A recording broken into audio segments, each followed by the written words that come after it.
அகதிசாய நமக. ஓம் சிவமகா வாலிச்சு.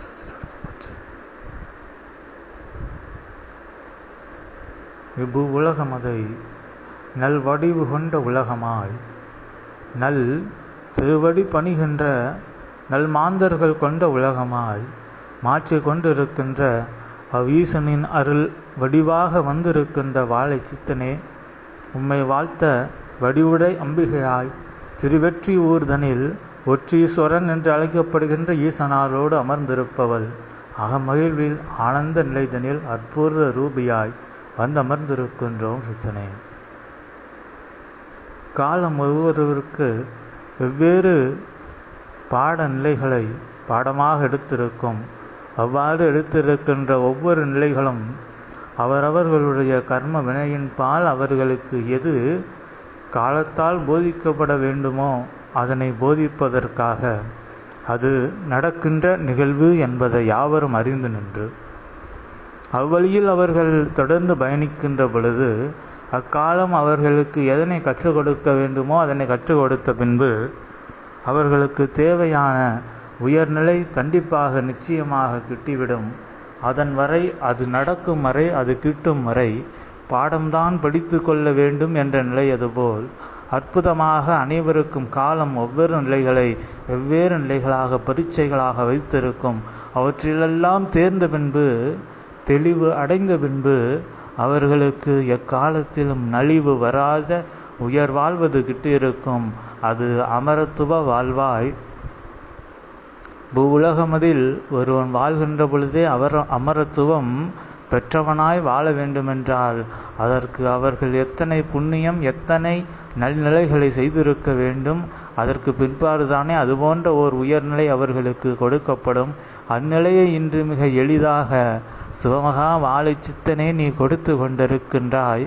அந்நிலையில் உம்முடைய சீடர்கள் பல பரீட்சைகளை செய்து கொண்டிருக்கின்றார்கள். அதில் அவர்கள் பயணித்து கொண்டிருக்கின்றார்கள். பின்பு அவர்கள் அப்பயணம் அது முடிகின்ற பொழுது பயன்பெற்று நிற்பார்கள். இதற்கு எவ்வித சலன சஞ்சலமும் இல்லாத தீராத நம்பிக்கை, சித்தன் மீது கொண்ட தீராத நம்பிக்கையே அப்பரீட்சையில் வெற்றி அடைவதற்கும், இல்லை என்றாலும் காலம் ஒரு காலத்தில் உங்களை வெற்றி அடைய வைக்கும்.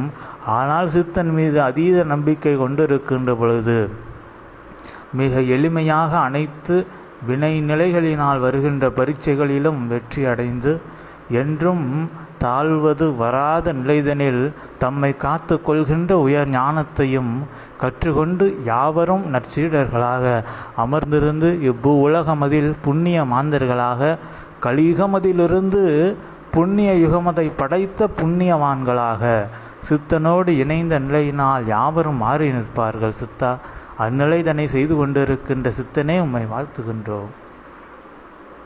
வாழை சித்தனே, உம்முடைய ஆற்றல் என்பது அது மாபெரும் பேராற்றல்.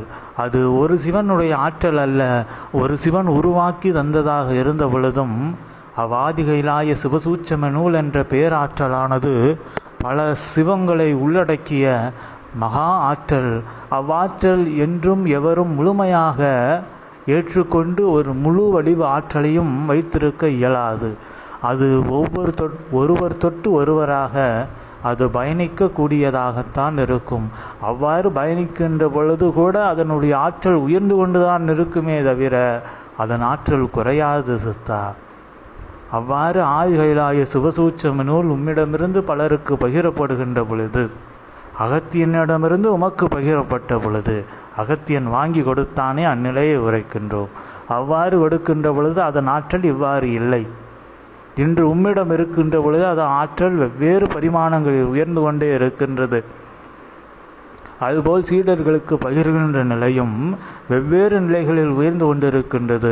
ஒவ்வொரு சீடர்களுடைய தகுதியின் அடிப்படையில் அவர்களுடைய கர்ம வினையின் பால், அவர்கள் சித்தன் மீது கொண்ட ஓர் அன்பின் பால், அவ்வன்பு வெளிநிலையில் தெரிவதில்லை. அது உள்ளுக்குள் இருக்கின்ற ஆன்மா சித்தன் மீது காட்டுகின்ற அதீத அன்பு. அவ்வன்பை பொறுத்தே அவர்களுக்குள் இருக்கின்ற நூலின் ஆற்றலானது தீர்மானிக்கப்படுகின்றது சித்தா.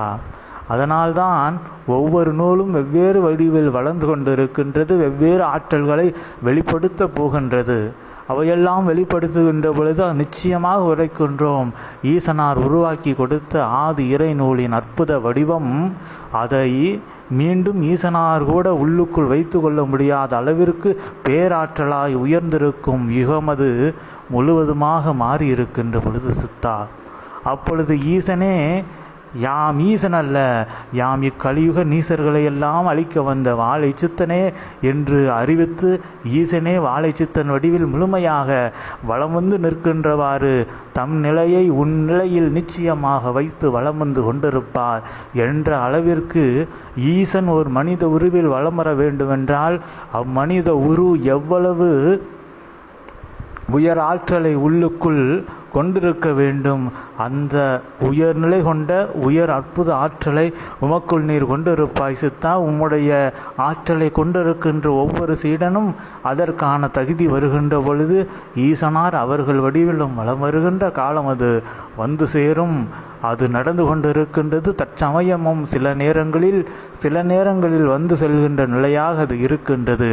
அது முழு நிலையாக மாறி நிற்கின்ற காலமும் வந்திருக்கும். அவை யாவும் உம்மாலே தீர்மானிக்கப்படுகின்றது. உம்மீது கொண்ட நம்பிக்கையினால் அவ்வரங்கள் எல்லாம் கொடுக்கப்பட்டு கொண்டிருக்கின்றது. நல் வளமான பல வரங்கள் சிவசூட்சம நூல்களுக்கு சூட்சமத்தில் வழங்கப்பட்டு கொண்டிருக்கின்றன. அவை யாவும் சித்தனுடைய அருளாசிகளின்பால் வழங்கப்பட்டு கொண்டிருப்பதே. அவை யாவும் காலம் வருகின்ற பொழுது அற்புதமாய் முதிர்வு நிலை அடைகின்ற பொழுது இவ்வு உலகமதில் முதிர்ந்த கலியது அழிகின்ற நிலைக்கு அவை பயன்படுத்தப்படுவதாக மாறியிருக்கும் சித்தா. கலியது மாறிய பின்பு மீண்டும் கலியது எவர் மனதிலும் வேறொன்றாதவாறு காப்பதற்கு அவ்வாற்றல் பயன்படுத்தப்படும். இவ்வாறு இவ்வாற்றல் என்றும் ஆதி இறை நூல் அற்புதமாக பலருக்கு பகிரப்பட்டு பலர் மூலமாக அதன் ஆற்றல் பலவாறாக உயர்ந்து கொண்டு இறுதியில் பிரபஞ்சம் என்றால் அது ஆதி இறைநூலே பிரபஞ்சம் என்று உரைக்கின்றவாறு மாறி இருக்கும். ஆதி இறைநூல் என்பது வாழை சித்தன் என்று அனைவராலும் அறியப்பட்டிருக்கும் சித்தா. அவ்வளவிற்கு உயர்நிலை கொண்டதாய் ஆற்றல் உலகம் மட்டுமல்ல அண்ட சராசரமெங்கும் அறியப்பட்டு அறிவிக்கப்பட்டும் இருக்கும். அதன் மூலமாக உம்மை காண பல மாந்தர்கள் பல சித்த தேவமார்களெல்லாம் வந்து நிற்பார்கள். அக்காலமும் வந்து கொண்டு இருக்கின்றது. அதற்கான கனிவு நிலை தொடங்கிவிட்டது.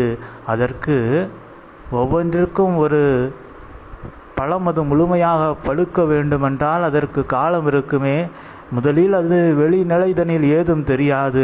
உள்நிலையில் முதலில் கனியத் தொடங்கும், பின்பு வெளிநிலையாக அது கனிந்து கொண்டே வரும் என்றவாறு இன்று சூட்சமத்தில் ஆற்றல் உயர்ந்து கொண்டிருக்கின்றது. இயல்பு நிலைதனில் வருவதற்கு காலம் மிக விரைவாக இருக்கின்றது என்ற நிலைதனையும் யாம் அகமகிழ்வோடு அறிவித்து வடிவுடை அம்பிகையாய் உம்மை வாழ்த்துகின்ற வேளைதனில் சில சூட்சம நிலைகளை சூட்சம நூலிலிருந்தே எடுத்துரைக்க ஆற்றல் கொடுத்து எம்மரை அமர வைத்தவனே, அதற்காக உம்மை வாழ்த்தி உமக்கு வரமளித்து எம்தளத்தின் அருகாமையிலும் நல் வெற்றி கொண்ட உயர் சபை வெற்றி வேலவனுடைய அருள் சபையாய் உம்முடைய கிளை சபை அது அமர்ந்து உயர் பெற்று உயிர்வு பெற்று இருக்கின்ற நிலைக்கான நல்ல ஆசிகளையும் யாம் உமக்கு வழங்கி அமர்கின்றோம். நல்நாளாக இந்நாள் விளங்குவது போல் எந்நாளும் இதனைவிட உயர் நாளாக விளங்கி நிற்பதற்கான ஆசிகளையும் வழங்கி செல்கின்றோம் சித்தனே. ஓம் அகதீஷாய நமக. ஓம் சிவமகா வாழ சித்தருடைய பற்றி